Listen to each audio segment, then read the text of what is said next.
Hi, welcome back to the channel. My name is Jay, and I'm a military and naval historian, and you're joining us for yet another part of the series that take us to the end of the year on the development of military thought, strategy, tactics, and technology. And this week is the one that I am certain 99% of you have been waiting for, and I will be covering both the World Wars, the first one and the second one, as they do need to be studied together for numerous reasons that probably take up an entire video just on its own. And I'll also be discussing the strategist and historian who best represents and explains the lessons from them, B.H. Liddell Hart, and also one of my favorite strategists. So, with that, let's begin.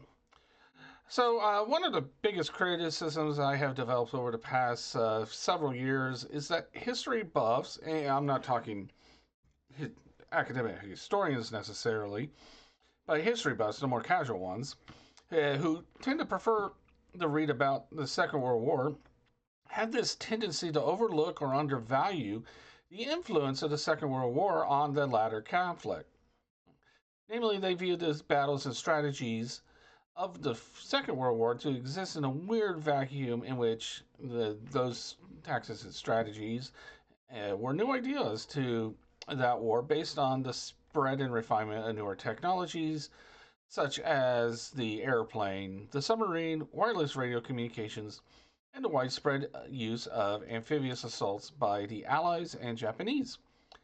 However, the elements that came to define combat in the Second World War was a result of the lessons that the generals and flag officers of the Second World War, who were company and platoon officers on land and department and division officers at sea during the First World War, had learned. And just a point of clarification for those of you who are more familiar with uh, land combat and armies and their ranks. In the Navy, department and division officers are usually held by, with departments, usually your lieutenants and lieutenant commanders, and sometimes commanders, depending on the size of the ship. And division officers are typically ensigns, lieutenant JGs, and sometimes lieutenants. And they're the ones who kind of run things and run departments and divisions on board ships. That said, in order to properly understand the combat of the Second World War, we need to begin further back with the First World War. In general, especially in the American experience during its waning days, the First World War has been defined by the trench warfare of the Western Front in France. Ironically, this was not what either the German or French pre war planning projected. Instead, the Germans attempted to follow their Schlieffen plan as closely as possible, which called for a rapid flanking maneuver of the majority of its forces through the Low Countries into France west of Paris and the majority of its defenses. I will say I do like this graphic because not from the United States Army, that's in their public domain, not only because in red shows what the Schlieffen plan was attempting to do, but the blue lines were the French's planned counteroffensive, plan 14, I believe plan 18. So this it shows you kind of what both the French and the Germans were thinking leading up to 1914. Now, that's, however, in the years leading up to 1914, the French did see that as a possible, hence their plan, and adapted its plans to take advantage of the rail networks in the central and northern part of its territory to rapidly move divisions and brigades to where they were most needed. Additionally, and much to the German or Prussian general staff's dismay, the French had normalized relations with Great Britain, and due to German violation of Dutch and Belgian neutrality, as their plan would go right through the Low Countries, the French were the beneficiary of the rapid deployment of the six active English divisions to the west of France during the early days of the war. And this is especially compounded by the fact that the first couple of weeks of the First World War would have been a great opportunity for the German High Seas Fleet to sort through the English Channel to disrupt sea lines and communications and transports of the British Army to the west of France. Now, this in turn led to a stalemate and the trench warfare that came to define the First World War, excuse me, and the lines that stretched from the English Channel all the way to the Swiss Alps. Like I said, the defining feature of trench warfare in the First World War were the fortifications themselves.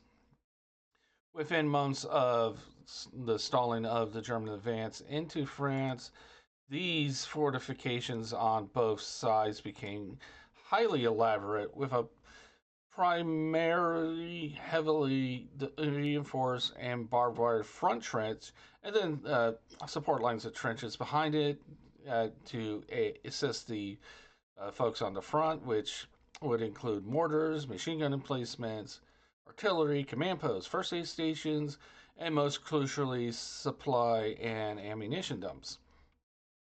From the establishment of the first trenches in the fall of 1914 through the fall of 1917, when both the Germans and Allies began to receive massive numbers of reinforcements, combat generally consisted of generals using aerial reconnaissance to locate potential weak spots in the opposite lines and conduct a massive artillery barrage in an attempt to further weaken that spot, and then sending troops over the top in a full frontal assault through no man's land to take the opposing position.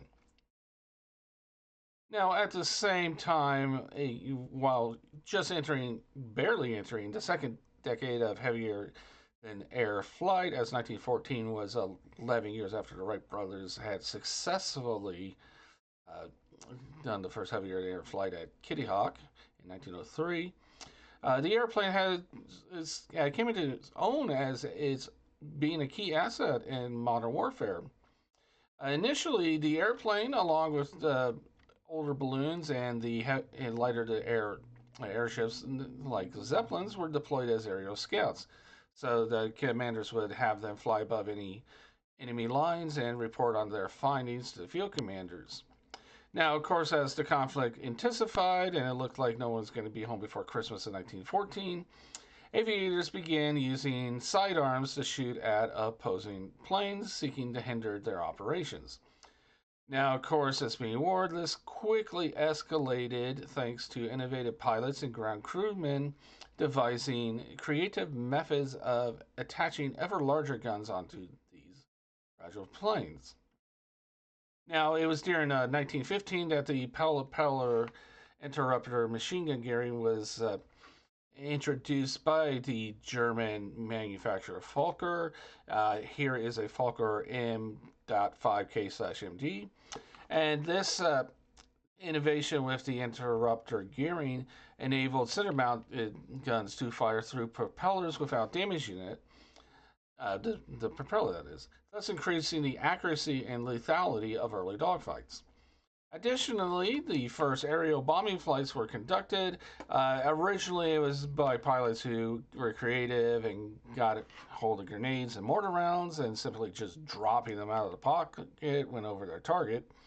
But later, like fighter planes, dedicated bombers would be developed in due time to deliver even heavier payloads over enemy fronts, and the earliest true aerial bombs would see use over the trenches on the Western Front.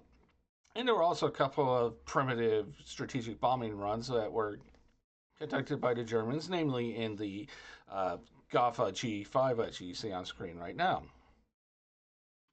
Now, at sea, the navies of the Europe, including the British Grand Fleet, which you see here, um, as well as the Imperial German Navy's High Seas Fleet, they had spent the year wars in a race to build bigger and better battleships, as I discussed in my last series, in which I read out my thesis covering that era.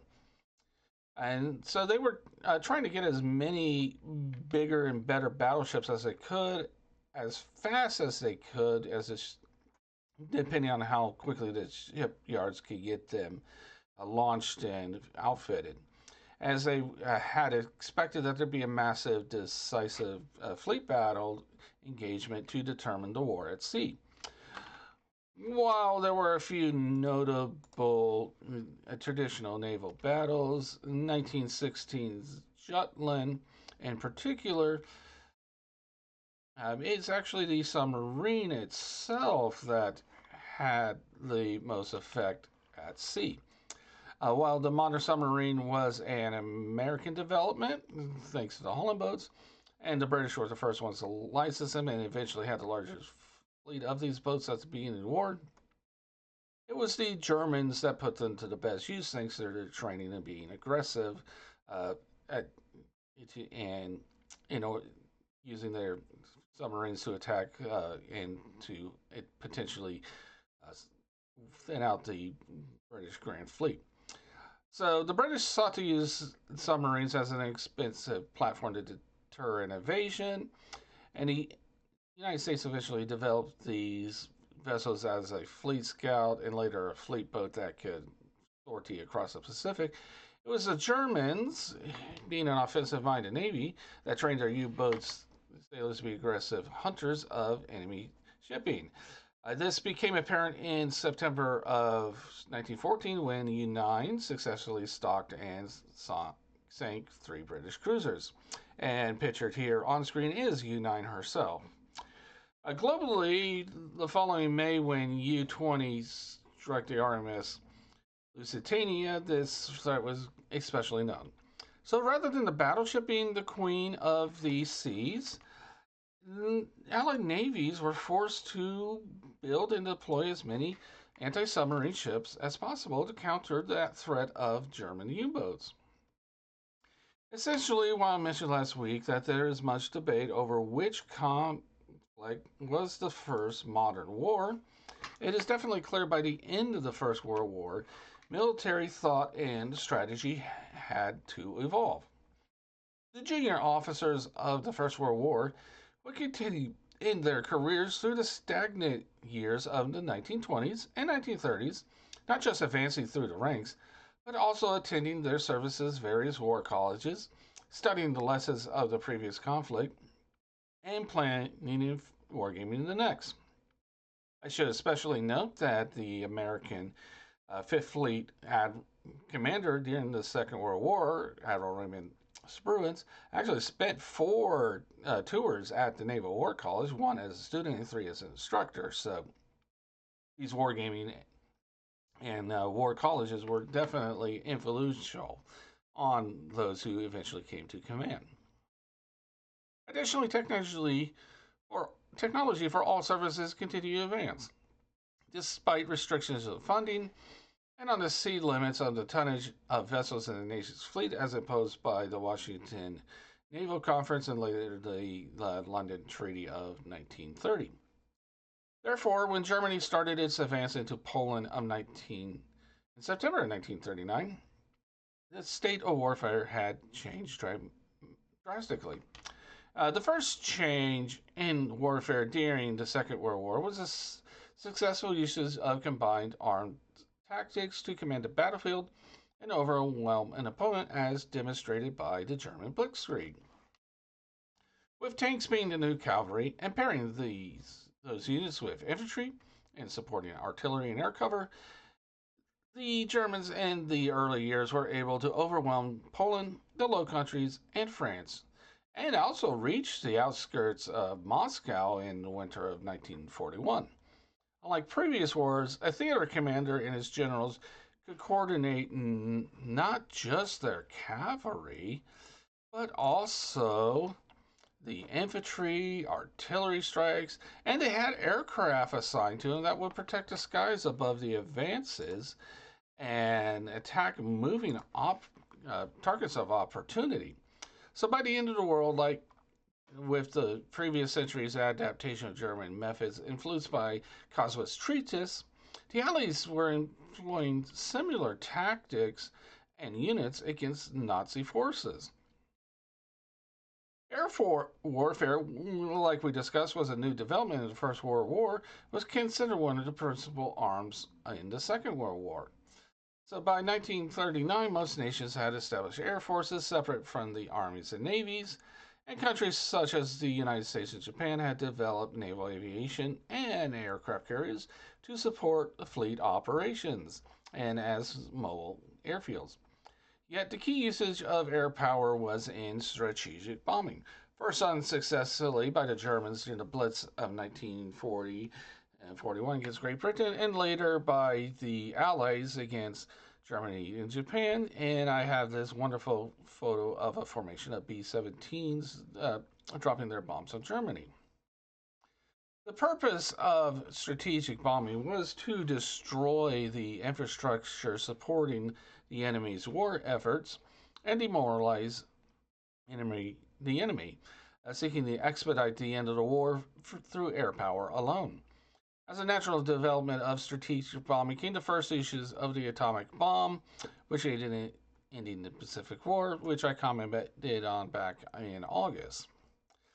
On the high seas, the submarine continued to be the main offensive force for the German Kriegsmarine against Allied shipping, as well as the U.S. Navy's Pacific Fleet against Japanese shipping in the Pacific.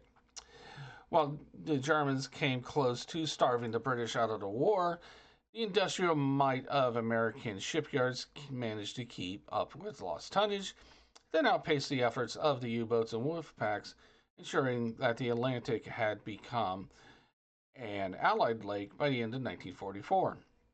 In the Pacific, American submarine patrols were so successful against Japanese shipping that when the atomic bomb was dropped on Hiroshima and Nagasaki, the Empire's rising sun was on the brink of starvation. Again, I do recommend viewing my video from early August discussing the atomic bomb, as this was also discussed. The Second World War also saw the widespread use of amphibious warfare in operations that dwarf those of previous wars. While attacking a land enemy from the sea has been common throughout history, amphibious warfare matured into its modern form during the Second World War. Now, the key development in enabling these massive sea invasions was that of the Higgins boat, with its bow ramp that allowed troops to run straight onto the beach rather than having to climb over the gunwales of a traditional boat. Additionally, other dedicated ships for landing troops and equipment were developed and deployed successfully during the war, especially the landing ship tank, which could breach itself onto the beach, open its bow doors, and to offload tanks, artilleries, jeeps, supplies, and this was actually much easier than ferrying all these items from a transport offshore, which also eliminated the need to capture a seaport at the outset of a campaign. So uh, while the Pacific was defined by the island hopping campaigns of the Central and Southern Pacific, we are kind of more familiar in a popular sense of the larger amphibious fleets used in the Atlantic and Mediterranean that tend to be studied more due to their awe-inspiring efforts in invading the European continent.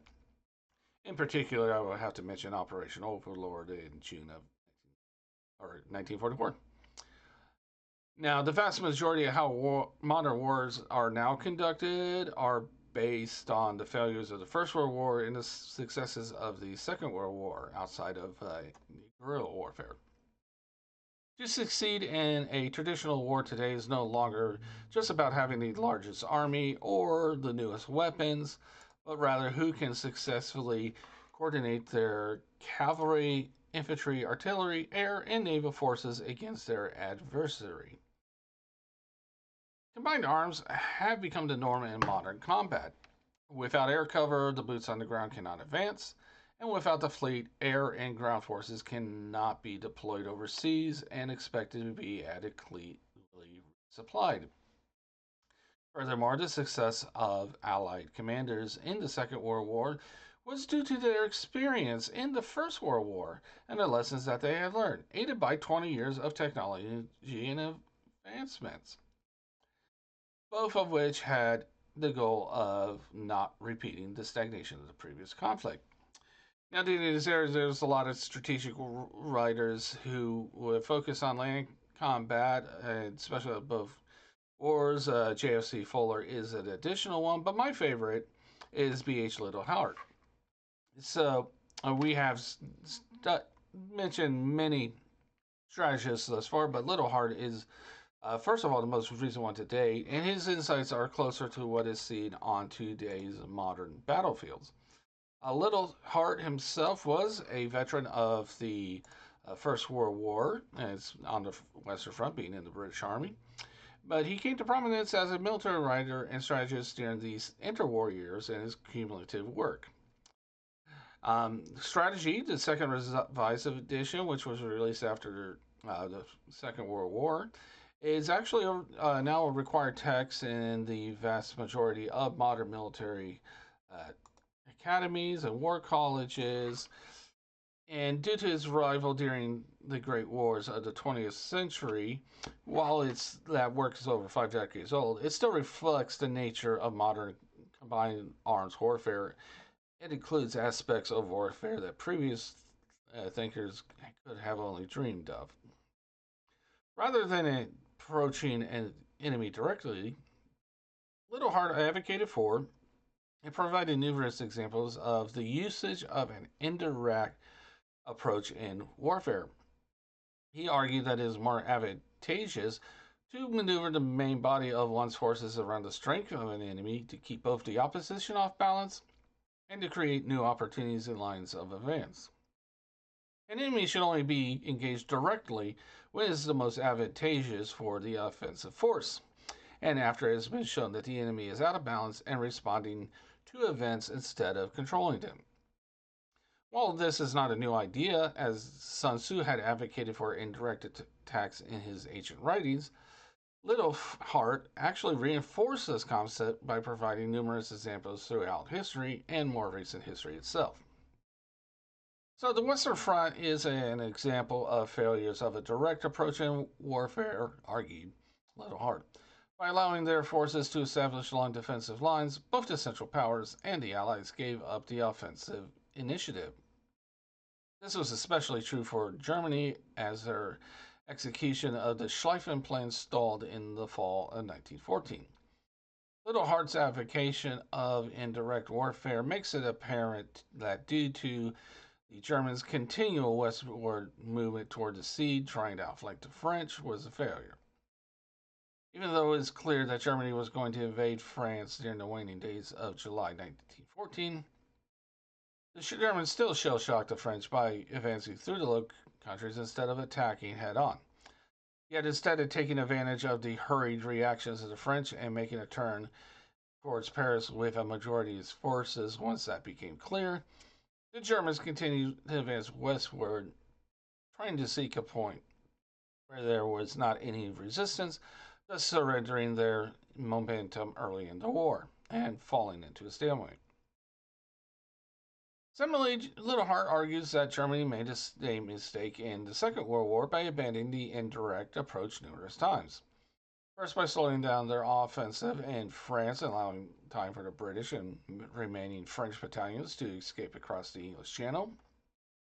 Then embarking on the disastrous campaign against a wall of snow and humanity that is Russia before finishing off the British. And finally, neglecting the Northern African campaign, where it had been properly, which had it been properly trooped and supplied, could have cut off Great Britain from the largest colonies of its empire and created an axis late in the Mediterranean that could be easily defended at Gibraltar and Egypt. Later, the Allies, especially Great Britain and the United States after they broke out of Normandy, used the indirect approach against Germany in their liberation of France. Essentially, I'm a fan of Liddell Hart and the indirect approach, not just because its method can lead to the greatest potential opportunities in gaining success in a long campaign, but theoretically lead to the least amount of casualties and collateral damage. But this approach only works if the army employing this method is well trained and led to execute these maneuvers.